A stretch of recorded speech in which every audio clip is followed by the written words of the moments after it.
전교에 계신 유클레시아 성도 여러분, 그리고 이 강좌를 들으시는 여러 교역자 여러분, 주님의 은혜와 사랑이 늘 함께 하시기 바랍니다. 오늘은 한국교회개혁과 평신도 제7장 교역자의 정체성과 도덕성의 위기, 이 제목 가지고 함께 논의하겠습니다. 첫 번째로 우리는 성직자의 정체성의 위기에 대해서 생각해 보겠습니다.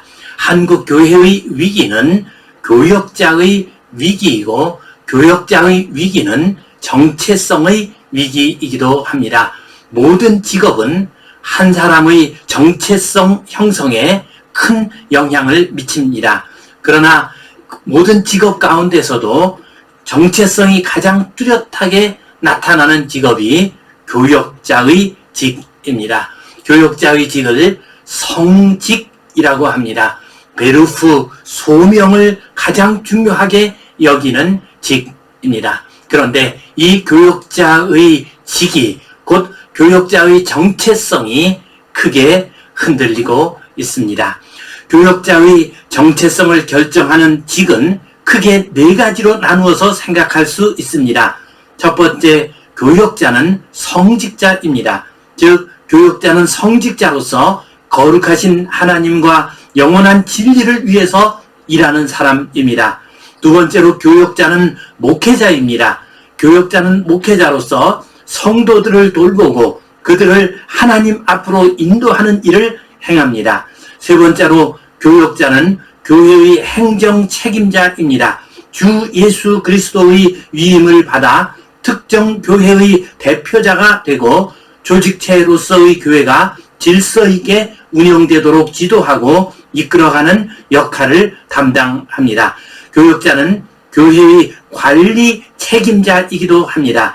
교회 안에 있는 인적, 물적 자원을 잘 관리하여 하나님 나라의 귀한 자산이 낭비되거나 헛되이 소진되지 않도록 하는 역할을 담당합니다.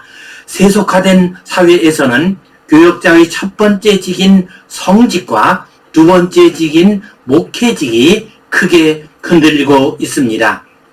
세속화의 거친 파도 앞에서 만인 제사장설과 직업 소명설의 평신도 신학은 이론은 있지만 실천이 되지 못하고 있습니다.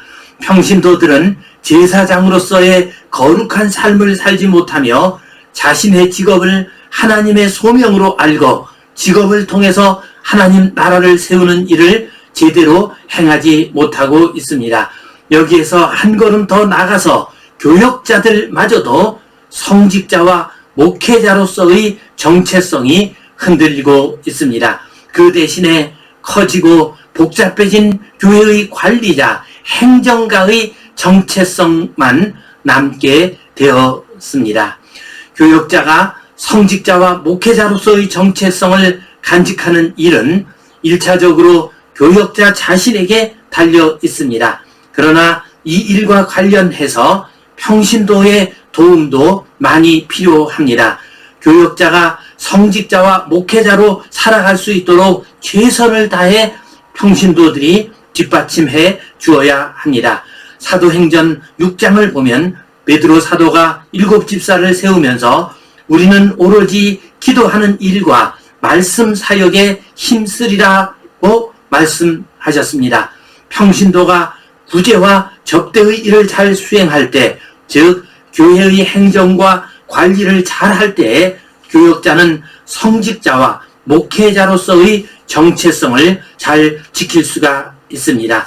지금 우리 시대의 위기는 교역자 정체성의 위기입니다. 성직자와 목회자로서의 정체성이 자꾸만 약해지고 말았습니다.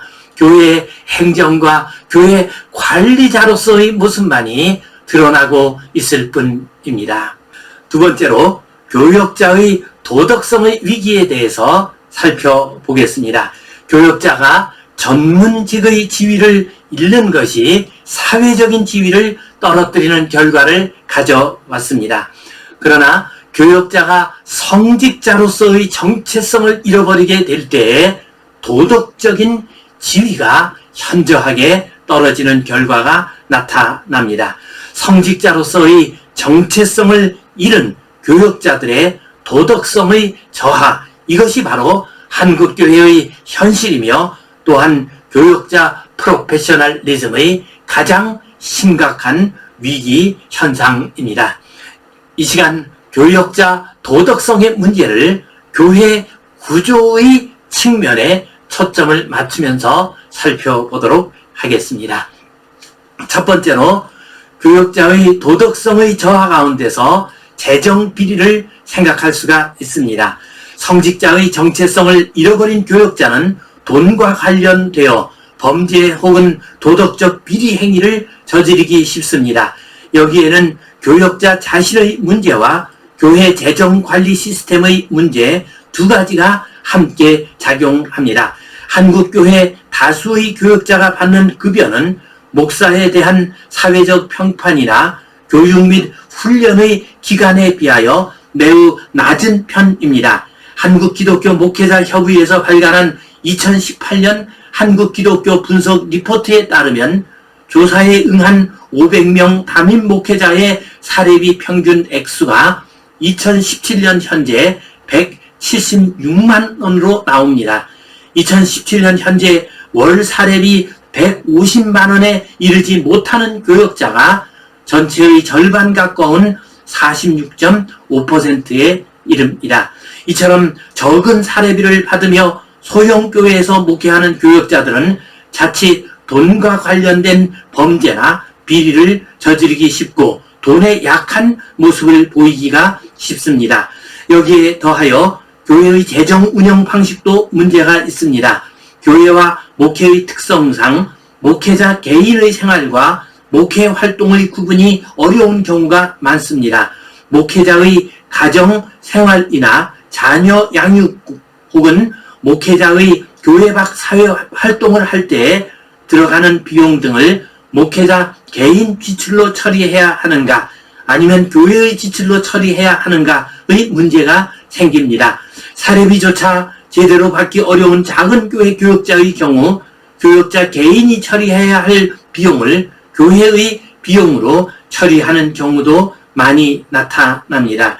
대형교회 담임 목사의 경우 대형교회 안에 있는 사회경제적으로 상류층에 속한 사람들과 개인적인 교제를 나누는 기회가 많습니다.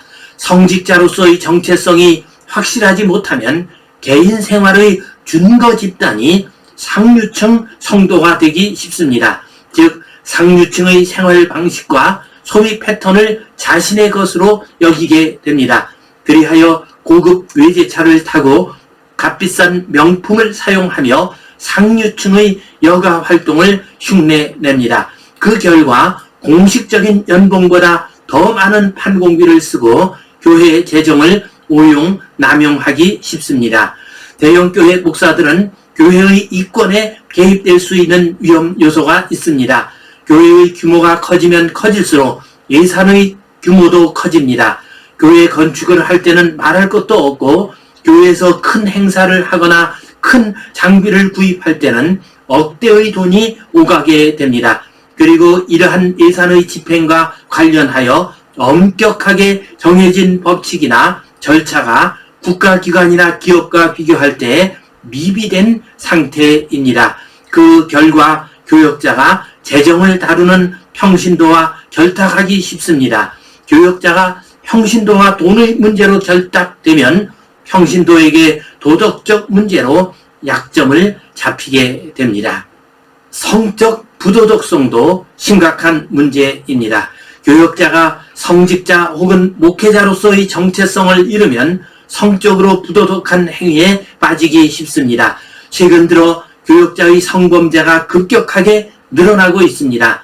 2019년 9월 국정감사에서 경찰청이 보고한 최근 5년간 전문 직군별 강간 강제추행 피의자 입건 현황에 따르면 종교인이 의사와 함께 가장 높은 비율을 차지하고 있습니다. 지난 2014년부터 2018년까지 510명의 종교인이 성범죄 혐의로 입건이 되었습니다.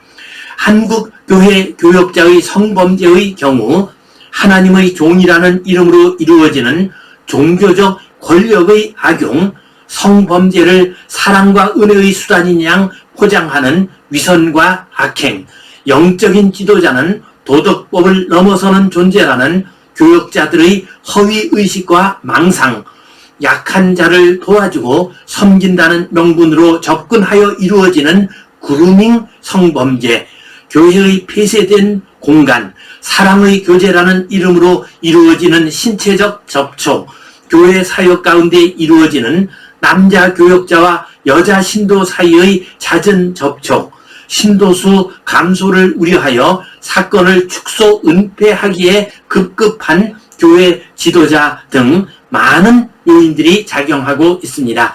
한국교회 안에서 일어나는 성범죄의 양상은 성직자와 목회자로서의 정체성을 잃어버린 교역자 프로페셔널리즘의 위기와 몰락을 적나라하게 보여주고 있습니다. 신체적인 또 언어적인 폭력의 문제도 심각합니다.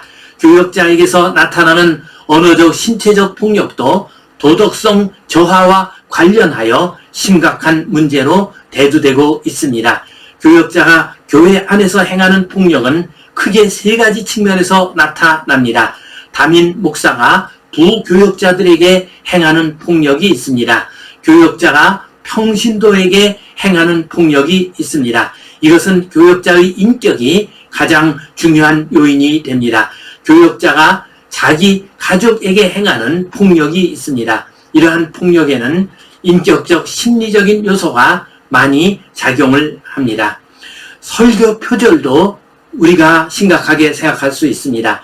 설교 표절은 성직자로서의 정체성을 잃을 때 나타나는 대표적인 비윤리적인 행동입니다. 한국교회 목회자는 일주일에 여러 차례의 설교를 해야 하므로 늘 설교 준비 시간이 쫓깁니다. 요즘은 인터넷과 유튜브 등이 발달하여 다른 교회 유명 목사의 설교를 쉽게 접할 수 있고 표절의 유혹을 많이 받습니다. 설교의 표절은 단순한 도덕과 윤리의 문제가 아니라 성직자로서의 정체성을 무너뜨리는 일입니다. 주님과의 관계와 성령님과의 소통을 무너뜨리는 심각한 문제입니다. 학력 위조도 심각한 도덕성의 위기를 가져오고 있습니다. 성도들의 학력이 점점 높아짐에 따라 교회의 지도자요 교사인 목사가 학벌에 대한 관심과 압력이 커지고 있습니다. 또한 목사의 양산에 따라 임지를 구할 때에도 학벌이 중요한 요인이 됩니다. 이러한 여러 요인이 작용하면서 목사는 학력 위조의 유혹을 받기 쉽습니다. 그리하여 정체가 불분명한 외국 대학에서 가짜 학위를 사오는 경우도 있으며 비정상적이고 불법적인 방법으로 학위를 취득하는 경우도 있습니다. 이러한 학력 위조 역시 목사의 정체성과 관련된 범죄입니다. 목사의 권위는 하나님의 말씀과 성령님이 주시는 은사에 의해서 주어지는 것이지 학벌에 의해 주어지는 것이 아닙니다. 학력 표절은 표절 행위 자체의 비도덕성 이전에 성직자의 정체성과 자존심의 상실이라는 더 근본적인 문제를 보여줍니다. 담임 목사직 세습도 문제입니다. 2019년 현재 전국에서 교단 구분 없이 300여 교회에서 세습이 이루어졌습니다. 한국교회의 세습은 해당 목회자의 도덕성의 문제이면서 또한 한국교회 구조의 문제입니다. 즉 한국교회의 교역자 임용은 개교회 청빙주의입니다. 개별 교회의 평신도들이 합의하여 교역자를 청빙합니다.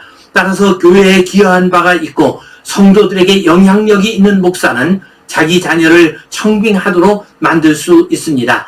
이러한 교회 세습은 신앙적인 측면에서 교회의 주인이 예수 그리스도가 아닌 사람이 되는 문제를 일으킵니다. 또한 교회가 개인 기업과 같이 되는 현상, 곧 교회의 사사화 현상을 가져옵니다.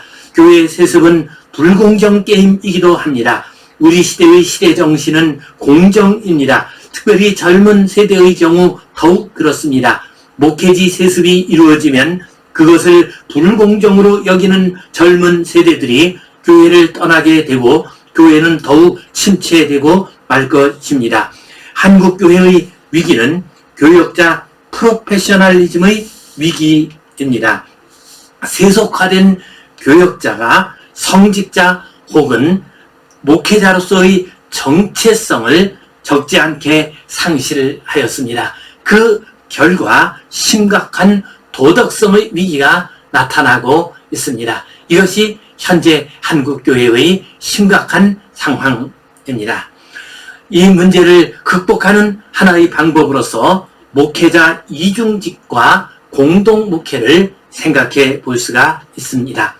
예장 통합 측 자료를 통해서 보면 2018년 현재 신도수 50명 이하의 교회 수가 전체의 49.4%에 해당됩니다. 이러한 교회들은 교회의 재정적 자립이 불가능합니다. 이렇게 자립이 불가능한 교회들이 지난 20, 30년 동안 꾸준히 명맥을 이어오는 데는 크게 두 가지 요인이 작용했습니다. 그 첫 번째는 교단 혹은 타 교회의 지원입니다. 그러나 이러한 후원은 점점 감소의 추세 가운데 있습니다. 미자립 교회가 존속되는 두 번째 요인은 목회자 이중직입니다. 목회자 이중직이란 목회자가 생활비를 얻기 위하여 목회 이외에 다른 경제활동의 직무를 담당하는 것입니다. 미자립 교회가 문을 닫지 않고 유지되는 것은 목회자 이중직 덕분입니다. 특별히 목회자 3호의 직장생활 덕분입니다. 일반적으로 미자립 교회 목회자 3호는 학교나 유치원, 어린이집, 교사, 간호사, 사회복지사, 사무직 등 비교적 안정된 직장에서 일함으로써 목회자 가정의 가계를 꾸리고 있습니다. 교회 부흥이 되지 않은 어려운 시대를 맞이하여 미자립 교회의 목사는 목회자 이중직의 어려운 강을 건너야만 하는 시대가 되었습니다. 이중직 목회를 하는 교역자들이 뜻을 맞추어 공동 목회를 하는 것도 시도할 만합니다. 이중직 목회자의 생활이란 참 힘들고 어렵습니다. 이 시대 생활인의 한 사람으로 사는 것이 결코 쉬운 일이 아니며 목회자로서 사는 것 또한 쉬운 일이 아닙니다. 그런데 이 두 가지를 한꺼번에 감당하는 이중직 목회자의 길이란 여간 어려운 것이 아닙니다. 이중직 목회자 두세 명이 뜻을 모아 함께 공동 목회를 하면 쉽게 개척을 할 수 있으며 어려운 상황을 서로 격려하며 잘 넘길 수가 있습니다. 자비량 목회, 목회자의 이중직은 목회자의 부끄러움이나 무능력이 아닙니다. 이 어지러운 시대에 주님의 몸된 교회를 세울 수 있는 위대한 능력입니다. 이 믿음을 가지고서 우리가 앞으로 나아가게 될 때 목회자 정체성의 문제와 또한 목회자 도덕성의 문제를 극복하고 교회를 새로 세워나갈 수 있을 것입니다. 오늘 여기까지 하겠습니다. 감사합니다. 사랑합니다. 축복합니다. 다음 시간에 뵙겠습니다.